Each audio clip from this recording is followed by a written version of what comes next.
Ignorância, mau caráter ou uma mistura dos dois? Luiz Marinho, ministro do Trabalho do desgoverno de Luiz Inácio, tenta dar uma lição de economia e mostra que tem um completo desconhecimento ou um profundo mau caráter. Vamos entender como esse discurso consegue enganar aquelas pessoas que não têm conhecimento de economia sobre o processo inflacionário, jogando a culpa em terceiros. E, obviamente, o seu dinheiro, o nosso dinheiro vai perdendo poder de compra ao longo dos anos. E a gente, culpando a figura errada, acaba propondo soluções que não são aquelas que levam ao resultado de melhoria.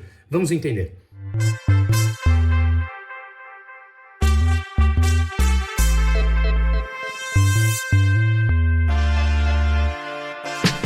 Vamos lembrar que todo o processo de inflação, ele tem a ver com a desvalorização da moeda. A desvalorização da moeda leva à alta generalizada dos preços. Portanto, a inflação, ela tem a alta dos preços como consequência de um poder de compra menor daquela moeda em questão. E é isso que a gente vai analisar, porque diretamente afeta aos mais pobres, à classe média, aos mais ricos, não importa. Claro que aos mais pobres, de maneira muito maior, uma vez que a alta dos preços representa um percentual maior da renda daqueles que ganham menos. E justamente são esses que acreditam nessas falácias. Falácias essas como a que Luiz Marinho, ministro de Trabalho do Lula, falou essa semana. De novo, num tremendo mau caráter ou ignorância, que eu ainda não consegui decifrar. Inclusive, estava conversando com alguns amigos essa semana que me fizeram essas mesmas perguntas. Genuinamente, Bruno, você acredita que é ignorância ou mau caráter? E eu sinceramente acho que é uma mistura dos dois. Pois bem, Luiz Marinho, político sindicalista filiado ao PT, ministro do Trabalho do desgoverno de Luiz Inácio, foi prefeito de São Bernardo do Campo entre 2009 e 2017, o mesmo reduto do presidente Luiz Inácio. Formado em Direito, se engajou nas lutas sindicais nos anos 70, quando era operador de máquinas na Volkswagen, também sediada lá em São Bernardo do Campo. Assim como seu chefe atual, ele foi presidente do Sindicato dos Metalúrgicos e aí, de novo, se engajou nas lutas sindicais. Ora, se ele tivesse esse passado e tivesse evoluído em suas ideias, tudo bem, faz parte de uma evolução, de um crescimento, de um amadurecimento. Mas ao permanecer filiado ao PT, engajado nas lutas sindicais, ele mostra que ele não evoluiu e continua um primitivo. E aí justamente por isso que eu quero chamar a atenção do discurso que ele teve essa semana, tentando ensinar economistas renomados sobre o que é a inflação. E veja, para piorar, ele teve inclusive um prêmio de reconhecimento público no ano de 1999 como destaque concedido por quem? Por uma revista que chamava Livre Mercado. Um político filiado ao PT, engajado na luta sindical, que obviamente prega tudo contra o capitalismo e o livre mercado, vence um prêmio de uma economia que chama Livre Mercado. Eu confesso que eu não conhecia essa revista, não conheço, joguei no Google e não encontrei nada sobre ela com menos de 10 anos, portanto, acredito que essa revista nem exista mais. Se ela realmente existe, por favor, deixe aqui nos comentários e eu quero conhecê-la mais profundamente, porque eu realmente não tenho a menor ideia. Mas enfim, o ponto aqui não é analisar esse tipo de questão, mas sim o discurso que ele fez, trazendo um desserviço gigantesco para aquelas pessoas que o escutam. Por fim, a gente vê a popularidade desse desgoverno caindo mês após mês, o que mostra que grande parte das pessoas talvez comecem a entender que esses discursos são completamente mentirosos. Quero fazer a minha parte aqui porque acreditar nisso leva consequências diretas ao seu dinheiro, ao seu caixa, ao caixa da sua empresa, ao processo econômico como um todo e, obviamente, aos seus investimentos. Então, vamos, antes de tudo, analisar o que Luiz Marinho falou. De novo, ignorância ou mau caráter? Ou uma mistura dos dois? Comente aqui o que você acha. E não se esqueça, por favor, de se inscrever no canal, curtir, compartilhar, ativar o sininho, porque isso realmente ajuda o YouTube a perceber que estamos mais engajados na luta por esse conhecimento e, obviamente, mais disso chega em um número maior de pessoas. E isso faz com que as pessoas escutem um outro lado. Depois, cada um chega à sua própria conclusão, mas é importante que cada um escute diferentes versões. E aqui, convenhamos, não tem uma versão, tem uma verdade econômica, que a gente vai desmentir o Luiz Marinho aqui, pauta por pauta. Vamos adiante. Não estou nem criticando o Banco Central, só estou alertando que eles têm que olhar melhor, né? Estudar mais. Está faltando estudar um pouco os fundamentos da economia. Existem duas maneiras de controlar a inflação, como eu já disse. Uma forma é restringir. É aumento de juros, é corte de crédito. Isso aqui, você controla a inflação, sim, mas é a forma burra de fazer. O jeito inteligente é você controlar a inflação pela oferta. Ou seja, as empresas precisam chegar à seguinte conclusão fácil: nós vamos crescer os empregos, tem investimento para isso, está acontecendo os investimentos. Se vai crescer o número de empregos, vai crescer a demanda de consumo. Se vai crescer a demanda de consumo, as empresas não devem esperar faltar mercadoria para lá na gôndola do supermercado. Eles têm que antecipar a velocidade da linha, contratando mais gente, botando mais oferta de produtos. É assim que controla a inflação de forma inteligente. Pois bem, não é por ele ser formado em direito, engajado em lutas sindicalistas, pregar contra o capitalismo e contra o livre mercado nos anos 70, mas sim por ele continuar acreditando nessas ideias, que eu quero justamente chamar a atenção no começo do discurso dele, quando ele fala que economistas renomados como Roberto Campos Neto, que foi reconhecido como o melhor banqueiro central do mundo no combate à inflação, Luiz Marinho, engajado em lutas sindicais, filiado ao Partido dos Trabalhadores, fala que Roberto Campos Neto e o Banco Central precisam aprender a estudar melhor os fundamentos econômicos. Ora, Luiz Marinho, eu adoraria que esse vídeo chegasse até você, mas se fosse apenas mau caráter, eu tenho certeza que você vai deixar o que a gente vai explicar de fundamentos básicos econômicos aqui entrar por uma orelha e sair por outra. Mas enfim, vamos tentar mostrar, pelo menos ao nosso público, aquelas mentiras que você vem contando abertamente. Portanto, falar do alto do seu pedestal que o Banco Central e o Roberto Campos Neto precisa, que foi um recado direto a Roberto Campos Neto, precisa entender melhor os fundamentos econômicos, ora, eu falo exatamente o que eu falei quando o Lula falou que gastos são investimentos. Vocês precisam sentar e ler a página número 1 de qualquer livro-texto, mesmo aqueles que vocês estão reescrevendo na história. Mas a verdade sempre volta e ela sempre aparece e vocês serão desmentidos. Pois bem, continuamos aqui. Ao longo desse mesmo vídeo, você fala que há uma maneira burra de controlar a inflação. Que a maneira burra é você subir a taxa de juros. Quando você sobe a taxa de juros, para aqueles que não conhecem o processo econômico, quando você tem uma taxa de juros mais elevada, você encarece o crédito, fica mais caro tomar dinheiro emprestado. E isso desincentiva o crédito, que desincentiva o consumo. Um menor número de pessoas e empresas consumindo, você tem uma demanda menor por produtos e serviços, consequentemente os preços caem. Foi justamente isso que você falou e até aí está tudo bem, apesar da gente falar que essa palavra burra que você mencionou não tem muito sentido. Mas enfim, o ponto mais contundente do seu discurso vem logo depois, em que você fala que há uma maneira inteligente sobre o seu ponto de vista ignorante e sobre o seu ponto de vista de mau caráter na economia. Pois bem, você falou que é importante controlar a inflação pela oferta e que as empresas precisam chegar à conclusão fácil e óbvia de crescer o número de empregos, contratar mais. E assim, quando você contrata mais, você tem um estímulo à demanda. Você tem um estímulo à demanda, você tem um estímulo ao consumo. Um estímulo ao consumo, você incentiva a economia e o mercado começa a girar. E, obviamente, vocês querem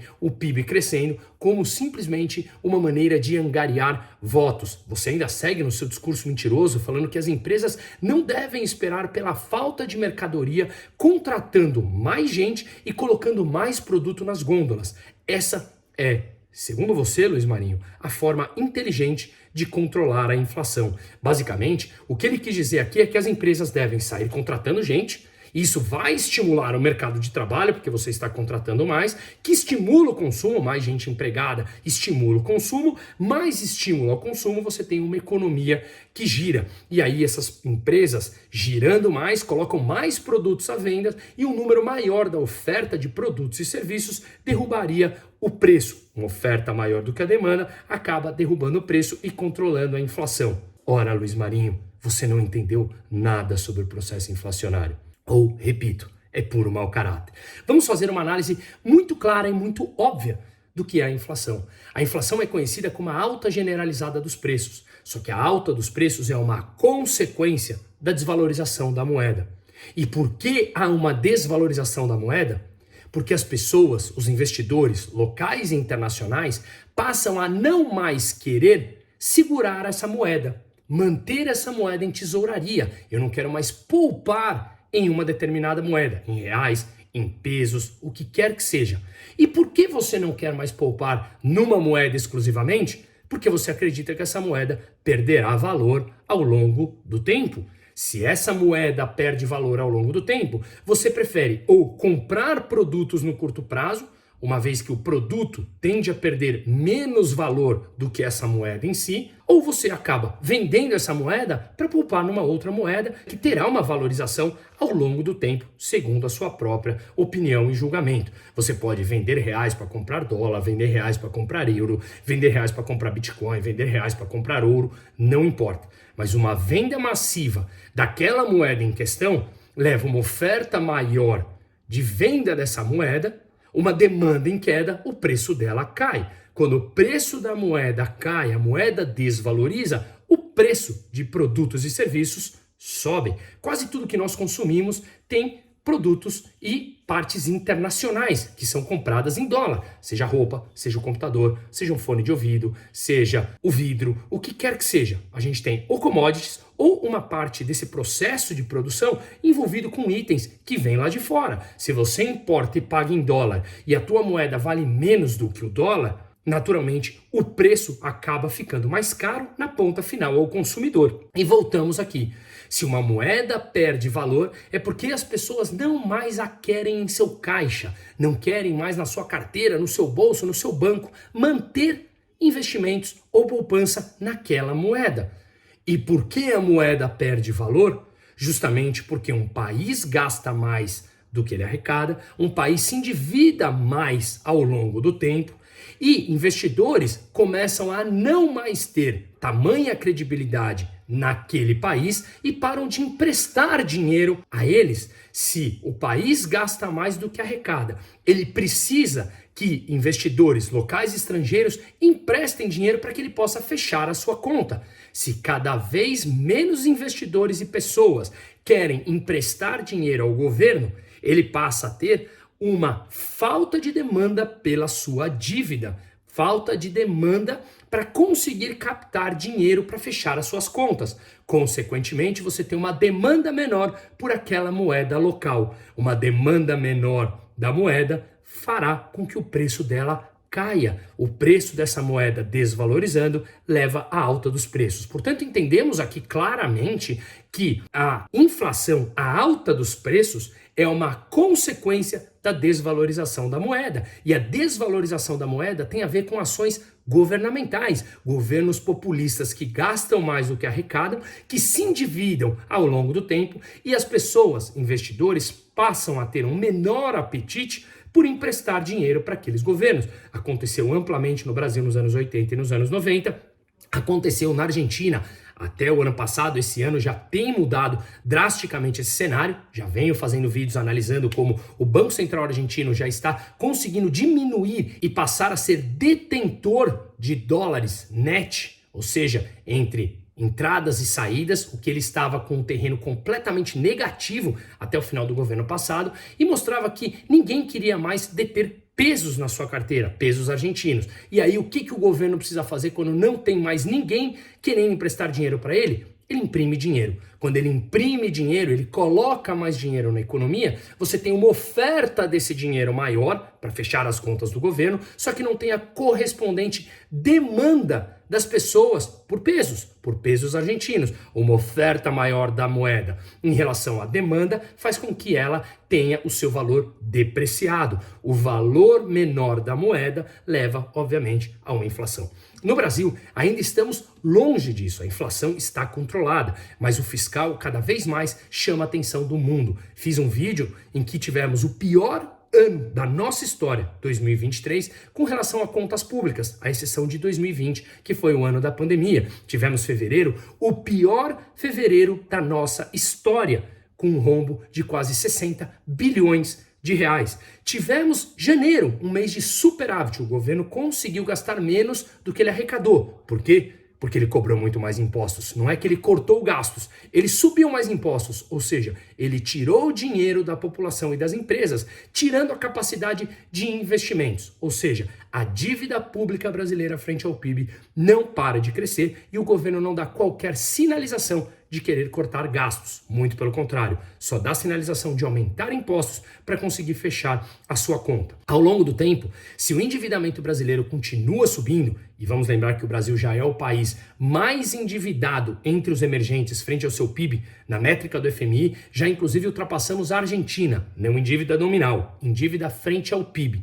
E isso faz com que, um endividamento maior, cada vez mais a nossa moeda tende a perder valor. A moeda perdendo valor, naturalmente, a gente passa por um processo de alta de preços. Vale lembrar também que, desde 1º de julho de 1994, até hoje, por que 1º de julho de 94, quando um real passou a circular, a nossa moeda já perdeu mais de 90% do seu poder de compra. E isso faz com que a nossa moeda seja naturalmente uma moeda inflacionária. O Brasil ele é instável por natureza. Voltando aqui então no discurso do Luiz Marinho, ele não entendeu absolutamente nada quando ele fala que as empresas devem tomar a conclusão fácil de sair contratando pessoas. Ora, Luiz Marinho, como as empresas sairão contratando se cada vez mais é difícil contratar e é caro contratar no Brasil?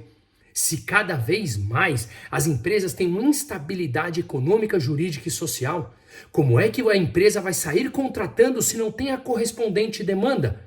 Você acha que as empresas colocarão seu caixa em jogo, saindo contratando pessoas num cenário de contratação que é caríssimo no Brasil, com uma falta de mão de obra? Porque lembremos, o presidente do Brasil, o seu querido chefe, Luiz Marinho, fala que não aguenta mais ouvir falar dessa tal inteligência artificial. Quando o mundo, por exemplo, Singapura, vem investindo mais de 3,5 bilhões nos próximos 5 anos para preparar os seus trabalhadores para se adaptarem à inteligência artificial, que já é o presente. Ou seja, a produtividade brasileira ela é medíocre. O que eu quero dizer é que nós temos uma falta de mão de obra e mesmo se as empresas quisessem contratar, fica muito difícil por essa falta de mão de obra qualificada. Mas por que as empresas sairão contratando, tirando o dinheiro do seu caixa ou se endividando para isso, se ainda não tem a correspondente demanda? Claro, você acha que as empresas farão isso de bom grado quando vocês, governos, não param de gastar mais do que arrecada, colocando dinheiro subsidiado, antecipando pagamentos de precatórios, que seria para julho e vocês antecipam para fevereiro, 30 bilhões de reais a mais na economia, com dinheiro subsidiado, inclusive pelos bancos públicos e o BNDES, para fazer a economia girar no curto prazo, porque investimento de longo prazo vem caindo, como eu já mostrei na leitura do PIB brasileiro, a formação bruta de capital fixo caiu 3% no ano passado, ou seja, investimentos de longo prazo caíram 3% no ano passado. O que eu quero dizer é que vocês jogam a culpa nas empresas para incluírem o empresário malvadão no processo inflacionário. Como dizia Roberto Campos, o avô, lá nos anos 60 e 70, se nós não entendermos que o processo inflacionário é um processo unicamente monetário, ou seja, de aumento da oferta da moeda, sem a correspondente demanda, com isso a moeda perde valor e o preço de produtos e serviços sobem, se nós não entendermos isso e acharmos que a culpa da alta dos preços é dos empresários, É claro que culparemos os empresários. E é justamente isso que a esquerda e você, Luiz Marinho, junto com esse desgoverno, quer. Porque assim, vocês continuam nessa sua ideia primitiva marxista de que há uma divisão entre empregado e empregador, nessas suas lutas sindicalistas dos anos 70, que obviamente não existem. Inclusive, a gente já fez um vídeo analisando que os motoristas de aplicativos e entregadores, apenas 20% admiram a esquerda, não querem o contrato de trabalho da época de Getúlio Vargas, contratos CLTs que vocês continuam pregando. O que eu quero dizer é que vocês não evoluíram, vocês continuam primitivo e continuam colocando a culpa no empresário. Quando o empresário sobe o preço final do bem dele ou do serviço dele, já subiu na cadeia produtiva inteira. Caso contrário, o concorrente dele venderá mais barato e o concorrente vendendo mais barato ganha espaço de mercado dele. Quem se beneficia com o mercado aberto? Justamente o consumidor, tendo mais acesso a produtos e serviços de qualidade a um preço mais competitivo. Portanto, Luiz Marinho, o processo inflacionário tem a ver com vocês. Mais gasto público que endivida o país, que atrai cada vez menos investidores para comprar a dívida pública. Ainda não chegamos nesse nível, mas já chegamos ao nível da formação bruta de capital fixo no Brasil estar caindo a cada trimestre. Já chegamos ao nível de, no ano de 2023, cair 36% dos investimentos estrangeiros diretos no país frente a 2022. Já caiu, obviamente, o nível de informalidade, o que não necessariamente é ruim. Muitas pessoas querem trabalhar num mercado autônomo, flexível, diferente daquilo que vocês continuam parados nos anos 70, pregando essas lutas sindicalistas. E vocês precisam entender, de uma vez por toda, que as pessoas estão entendendo que a inflação é um processo monetário. Talvez grande parte da população não saiba dar esse nome, fundamento técnico-econômico, que você pediu para o Roberto Campos Neto do Banco Central entender e estudar melhor. Então, estude você, Luiz Marinho, porque o processo inflacionário é um processo monetário, de aumento da base monetária, de mais dinheiro em circulação, de um dinheiro em que as pessoas passam a confiar menos ao longo do tempo. Uma oferta maior de dinheiro sem a correspondente demanda faz com que o preço desse dinheiro caia. O preço desse dinheiro caindo sobe o valor dos produtos e serviços na ponta final ao consumidor. A culpa é de vocês, como sempre. Vocês adoram atacar a consequência e não a causa. Sabe por quê? A causa são vocês e as pessoas estão descobrindo. Seguimos.